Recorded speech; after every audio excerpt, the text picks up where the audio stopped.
And I'm now honored to welcome Dr. Nadav Shiffman Berman, who is a research fellow at the Wieisfeld Family מעיין Center for Sustainability, Jewish Philosophy and Ethics at Bar-Ilan University. There's a theme, as you can hear.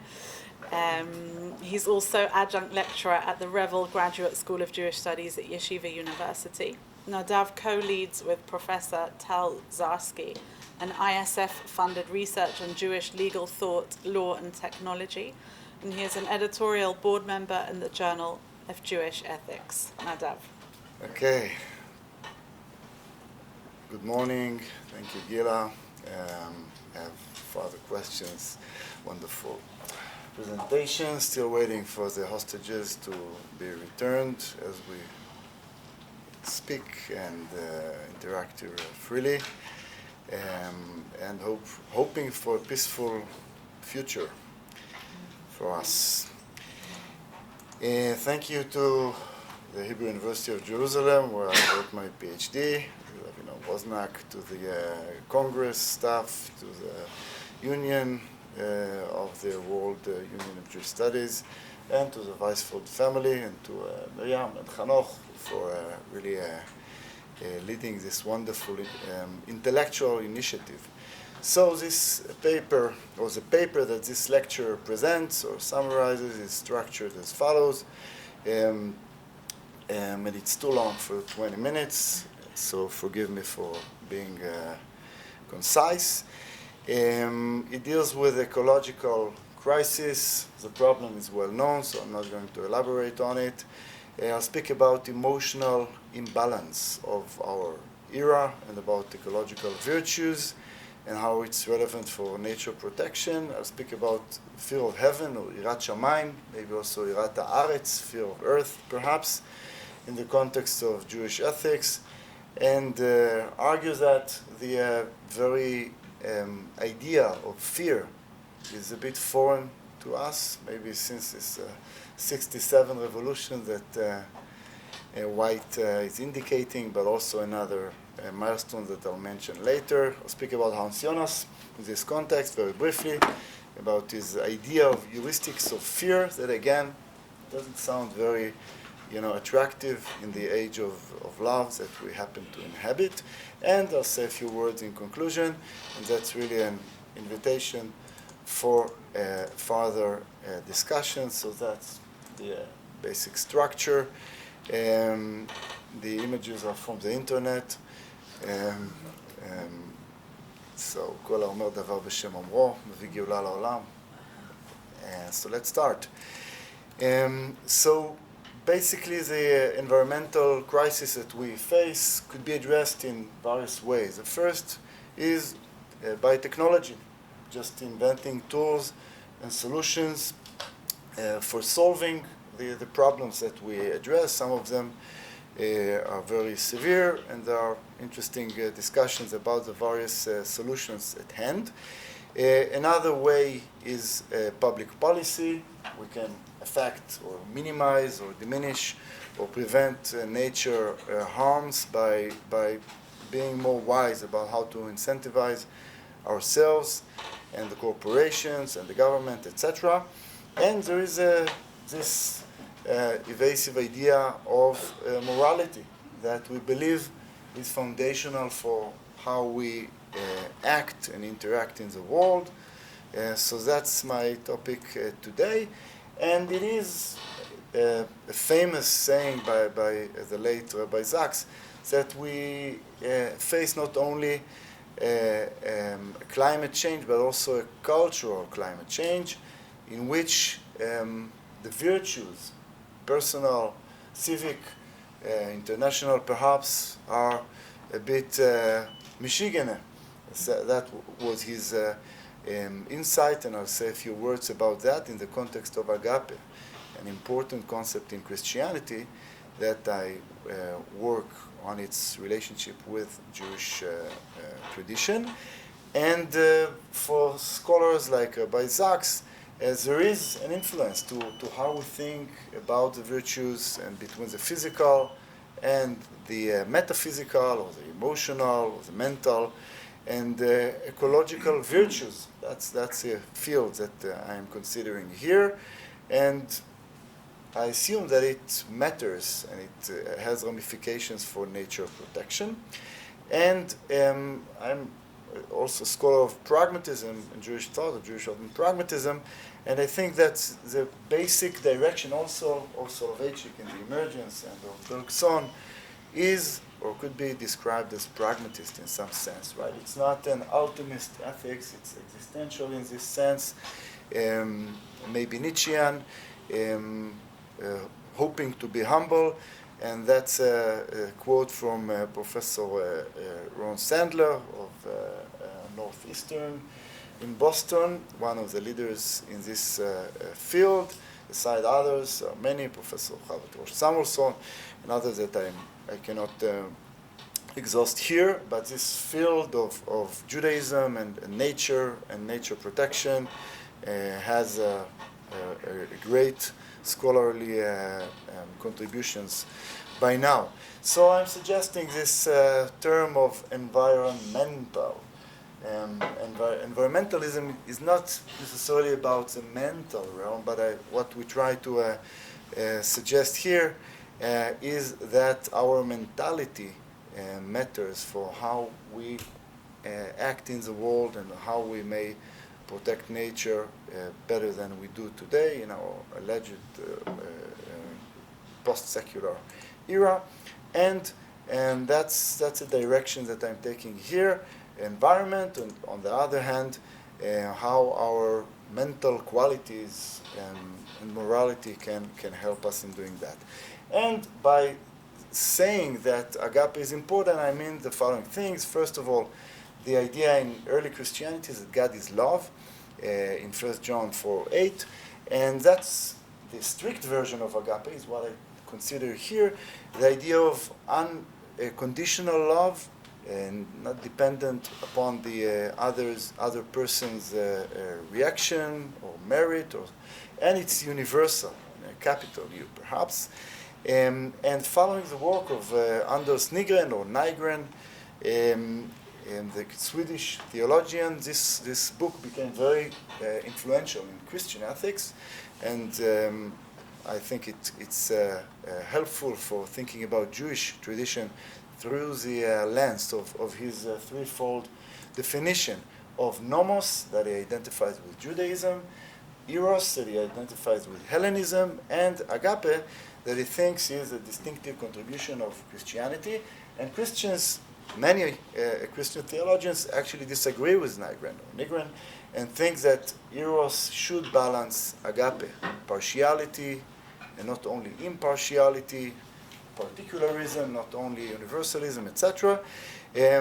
So that's an important scheme that I work with. Now, returning to Rabbi Sachs's insight about the imbalance of the virtues, nowadays there's a fascinating statement, assertion by Chesterton about the modern world, that the Reformation that smashed Roman Catholic Christianity actually created a situation in which not only the vices, amidot haraot, are let loose, but also the virtues. And according to Chesterton, actually when such equilibrium is lost, even virtues might be harmful, and that's where I build on my thesis on agape as a Christian concept that might be transposed, may be abused, surely according to the Christian theologians who disagree with Nygren. But as you can see, he wrote it before Nygren came with his thesis in the 30s, and I have my takes on how agape could be secularized, sometimes just domesticated or cited, not even secularized. So Marx could be seen as a secularizer of agape in the pan-human context. I wrote about it here. And Peter Singer, who's more relevant for nature protection and environmentalism, could be seen as a pan-species agapist, right? The idea that all sentient beings are equal, and he is aware, Singer, of agape. He mentions this concept, but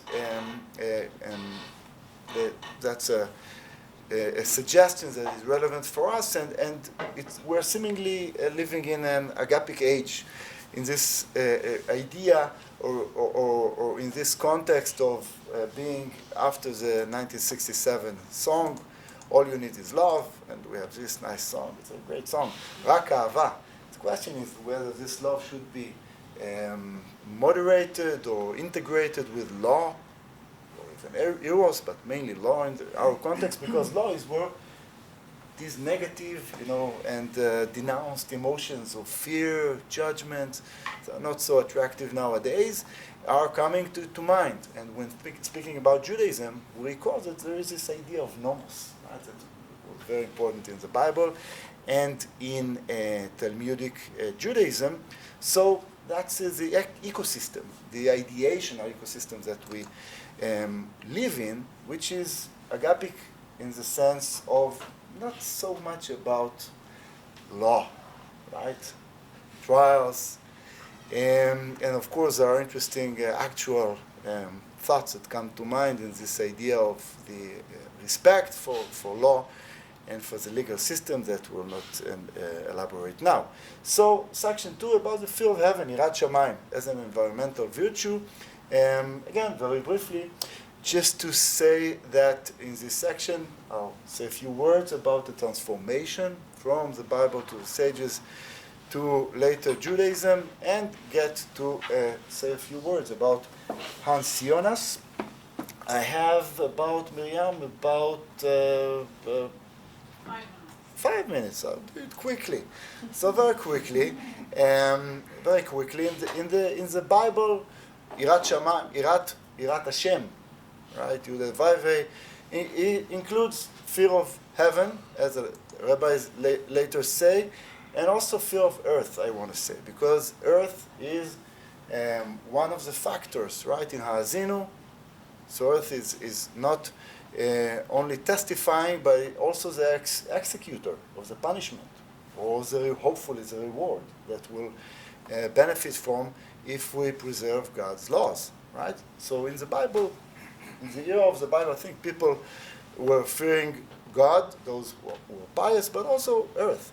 And in later periods, this idea became less attractive, and in Hellenistic Judaism, fear of God becomes a second grade emotion. And there are various sources here. If anyone wants, I can send the paper or this PowerPoint to hear your feedback. The email will be in the last slide.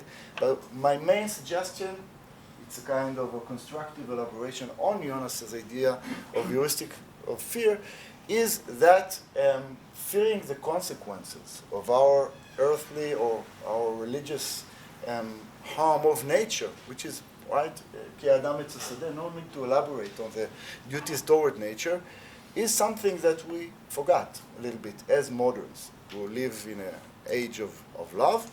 And the fear of heaven that the rabbis have in mind are still, I think, preserving this resonance. And this shift began in what Shmuel Noach Eisenstadt called the axial age, around 500 before the Common Era, and then fear of God becomes less attractive, and interesting divisions of labor. The real God is beyond, and the near God is not really a worthy legislator. So things are a bit becomes complex, and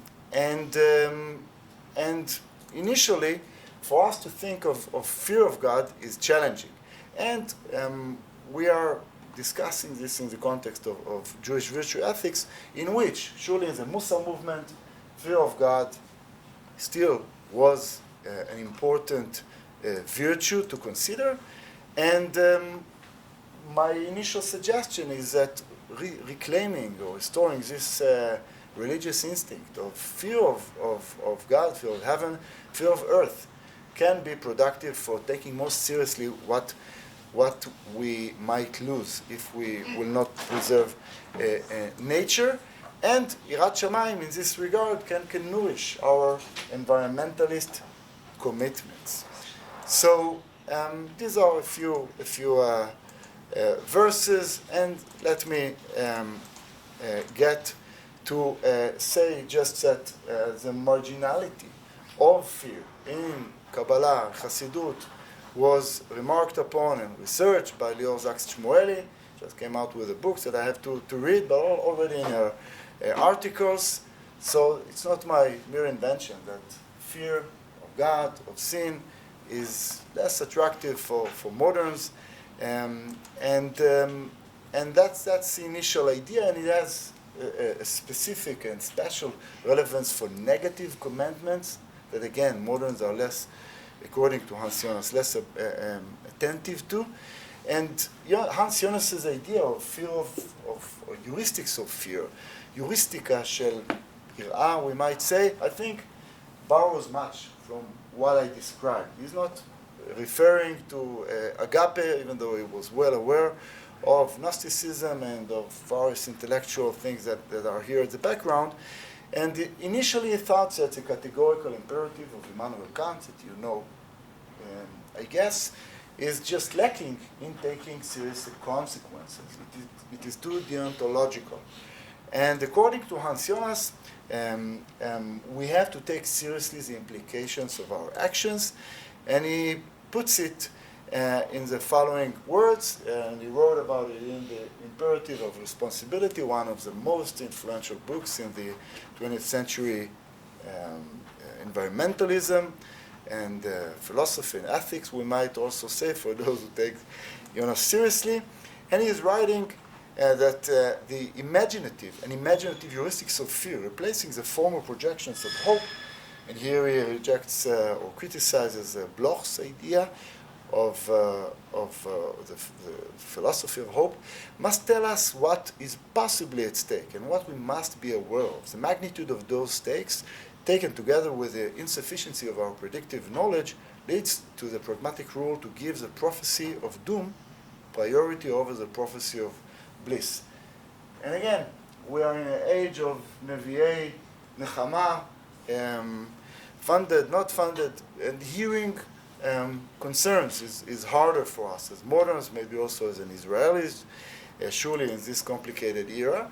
And the heuristics of fear, that's abbreviation, is an invitation to take seriously our responsibility to preserve nature and to be responsible for future generations, and to take seriously, again, not in this vague or too abstract calculations that Immanuel Kant suggested, but to take a more consequential and maybe utilitarian route about the ethics that we follow.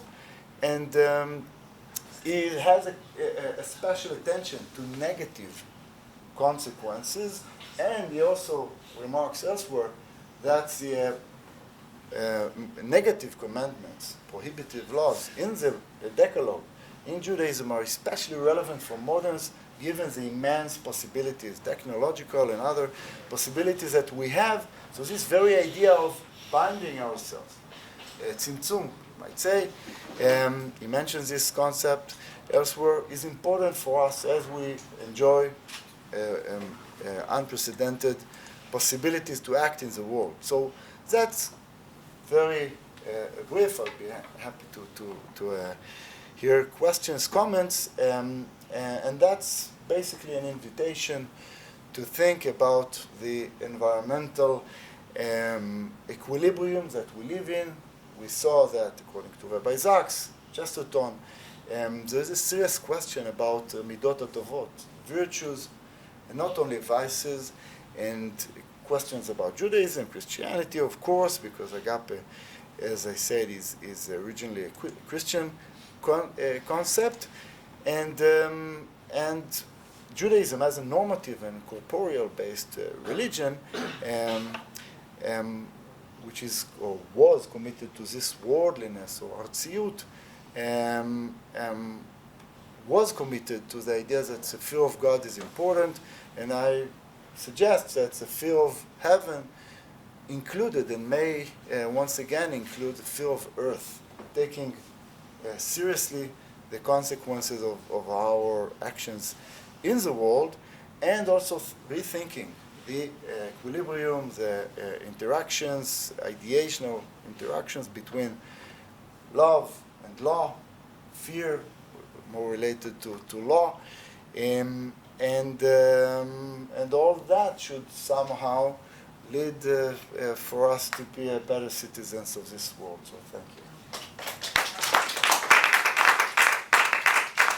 It's just a joy to see so many of the different aspects of what you deal with, the Gnosticism, pragmatism, all of the different ideas kind of come together through this subject. It's just been a joy. So we have some time for some questions. Thank you. First of all, I think the song to sort of like catch the time is imagine, not only is love. Imagine no religion and live for today. So that's yes. I think that's a better catchphrase for. But my question is about pragmatism, and does Hans Jonas also relate to the possibility of pragmatism actually cutting its own branch? Because being too optimistic, like everything is going to be fine, then people won't do anything. But if you inject too much fear and too much bombard people with predictions and scenarios and facts, it can either lead to paralysis, they'll just do nothing because it's too big, or nihilism. Okay, we're going to die anyway, so let's just do whatever we want. So, over pragmatism can actually be anti-pragmatism. So, does it relate to this, to the sweet spot we need to find, or is it just over fear and Yirat Shamayim? Yes, so that's a wonderful comment. Imagine some of the people living also for tomorrow. That's מכון, מעיין. And maybe even for next week, maybe even preparing for next year. That's a good idea. So imagine it's truly a milestone there. And Jonas is not, was not yet connected or associated with pragmatism. And pragmatism has various branches. Thank you, Moshe. So it depends which pragmatism you have in mind. But I tend to agree that it's a question of balance. And this idea that we should think about balance. So, for example, remind me of your name. What's your name? Barry Kornblatt. Barry. So Barry, right? So in the medieval ages, when the world was so much stronger than human beings, it was easier for Jews, for Abrahamic people to think about subduing, right, the land. Now we have a lot of power, actually power to destroy the planet with atomic bombs. And so we should be more concerned about the tensions and about the environmentalism. So he was not like Chamutz kaze, Jonas, or Mevaes. He tried to be optimistic, and in pragmatism, I'll just say, there's a concept that is called meliorism. That's a central concept in William James. Meliorism is a middle, responsible way between pessimism, deterministic pessimism, and deterministic optimism. Right? The late Shalom Rosenberg used to say that according to Karl Marx, not far from here, we studied with him, אם תרצו, paraphrasing Herzl, אם תרצו ואם לא תרצו אין זו אגדה. The train is deterministic, and so that's another version of ethics, and hope that James, as a meliorist, would. And I think Jonas is also a meliorist in this regard. Thanks. Rabbi Kornblau and then Gila. Your last comment about fear and so on. So I'm just publishing a study on the thought among the general Orthodox population in the United States for what they think about environmental issues. And I explicitly asked them, what do they think about the following statement? Torah Jews should focus on good things, not doomsday climate scenarios. And the responses that I received are that the answer to that question depends on what you think of the world. If you are concerned about climate things, unsurprisingly, you think you don't agree with that. And the more you do, the more you care about climate things, the less you agree with that. What's also interesting is that one's religious perspective as a whole impacts that. The more insularly you are, the more you think that the Torah and so on needs to be basically good messaging, positive messaging, and all the kinds of happy messages that you see. Hashem, HaKadosh Baruch Hu ohev oti. It's got to be all positive, positive. But the more open you are to the world, the more realistic you can be and embrace negative messaging. Something that I hear all the time in the community as a whole, and I'm glad that you're highlighting because it's really, really important stuff. As a happy Jeremiah, I want philosophical support for the idea that it's a good thing, and I appreciate your framing it as a lost virtue. Yes, so part of the problem, perhaps, of the challenge is this Gnostic style tribalism, right? If you are a Democrat, you should not be a conservative, or if you are a conservative, you should not. And I think Jonas is a model of a after modern period, in which he was more committed to matter-of-factness or inyaniyut. So the problem, we should be aware of how our deliberation influences our thinking of the topic, etc. Well, thanks. Yes. Okay, so Nadav, I really loved it. It's the first time I hear it, so for me it's new. I hope you feared it a bit, not only loved it. It was very interesting. Yeah, right. My question is, what kind of fear? Fear is a big thing, like, and especially in the religious context. I guess you want to bring it to the religious context because we are in Jewish philosophy. So what kind of fear? It's a fear of God because we're not acting in a moral way towards nature. It's a fear of nature. You spoke about the fact that we have a fear of earth. Yes. But when you speak about this fear, what kind of fear? Yes, that's a very important point because there are, as Lior Shmueli, she works on the fear of sin, and there is fear of God, fear of heaven, fear of earth, and in the Hebrew Bible, the theology, or we might say the ontology of the Hebrew Bible, God is revealed in the world, in the more than human world, right? In trees.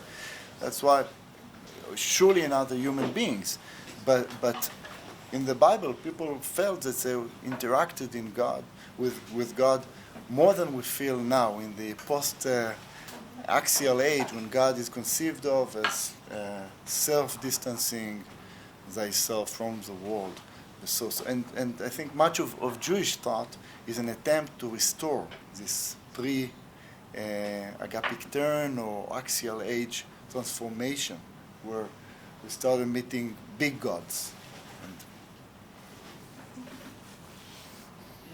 I have a couple of questions for you.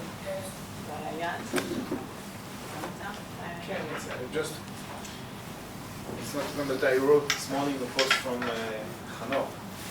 That beautiful post explaining today is the anniversary of the Hiroshima bombs. So in the Hebrew University talking, and this is the event that gave to Ancianas really the fear. There is a sentence I have in mind, the fears of I don't know if it's Abraham or Yitzhak or both of them. They have the fear that there is no Yirat Elohim Makon, there is no fear of God in this place. Yes.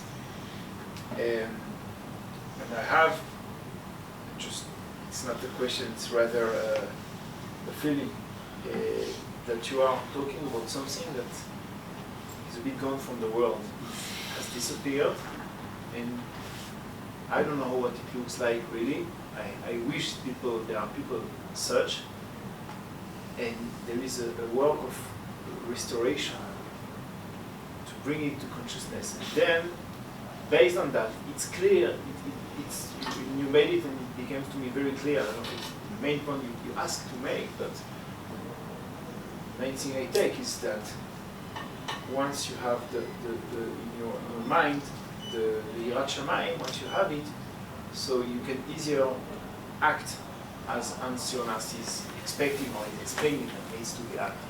But otherwise, it's a sentence worse. Thanks. So I cite this, quote this verse, and also in the paper remark on why the suggestion that Yirat Elohim, that in the Bible was equated with morality, does not mean that atheists or secular people are not, or necessarily immoral. I would not take this route, and that's part of the challenge of the post-secular theories and trying to make sense of secularism and its also its benefits, and democracy and individual freedoms and all that, yet restoring something of these moral sensibilities, sensitivities that we find in early Jewish sources.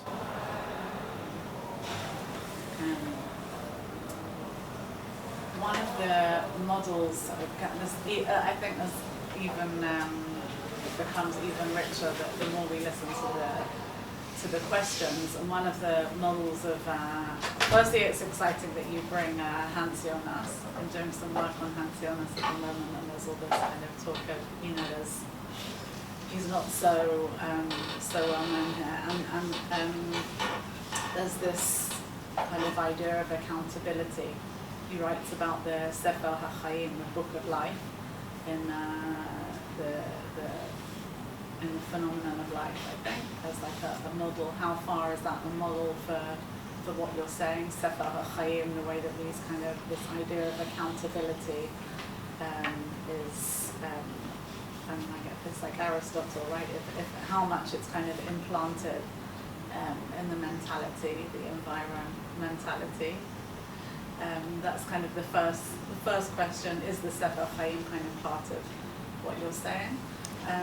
And secondly, often Jonas is known as a post-Shoah Jewish philosopher. If you were going to say there was a session on post-Shoah, the AI or the Congress would have put him in no offense, to a session on post-Shoah philosophy, right? So how much is the Shoah, in your view, prominent in his kind of demand really to come away from that mode of destruction and look at the mode of creation, or at least preservation or protection of nature? Wow, these are very crucial points about Jonas, and of course Jonas studies.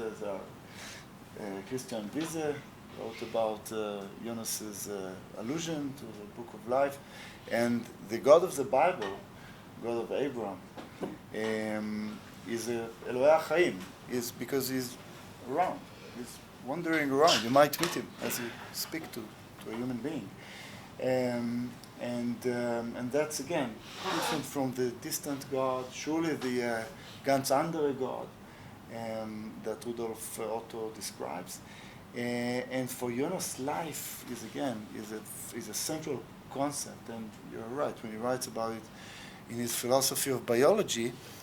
I think he has in mind this basic axiom that life is superior to death, and we know that there is also in philosophy admiration of death sometimes. Not as an invitation to cherish life, but just Satanism. So Jonas takes very seriously the life of amoebas and of course human beings and organisms, and I think his basic axiom is really rooted in the Bible, as you say. And Shoah is the opposite. Is how Satanism and how death triumphs life. And the murder of his mother in the Shoah, you're right, that these were crucial points. And as in Eliezer Berkovitz, also famous for his post-Holocaust theology, we should recall that these thinkers had other important contributions. I'm going back, maybe I'm connecting to what you said, that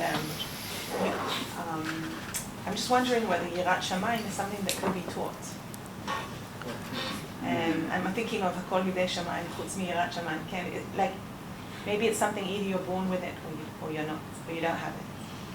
because there is some hope in what you're saying. The Yirat Shamayim can be taught. Maybe you're talking about education, right? Or I don't know, right? I'm thinking practically now, but I think that's where you'd like to go with this, right? And I just wonder, like, if it's possible to educate for this.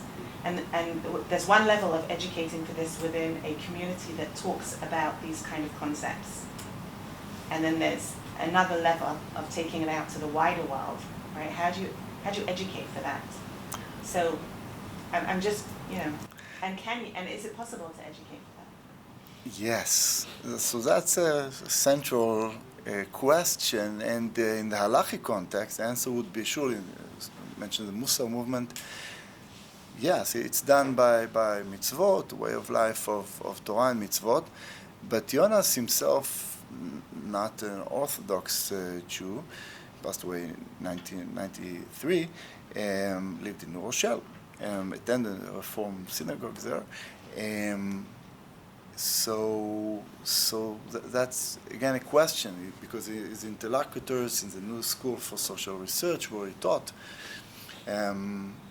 were not halachic people, but I think that's a major question that again goes back to Immanuel Kant, that had this intuitive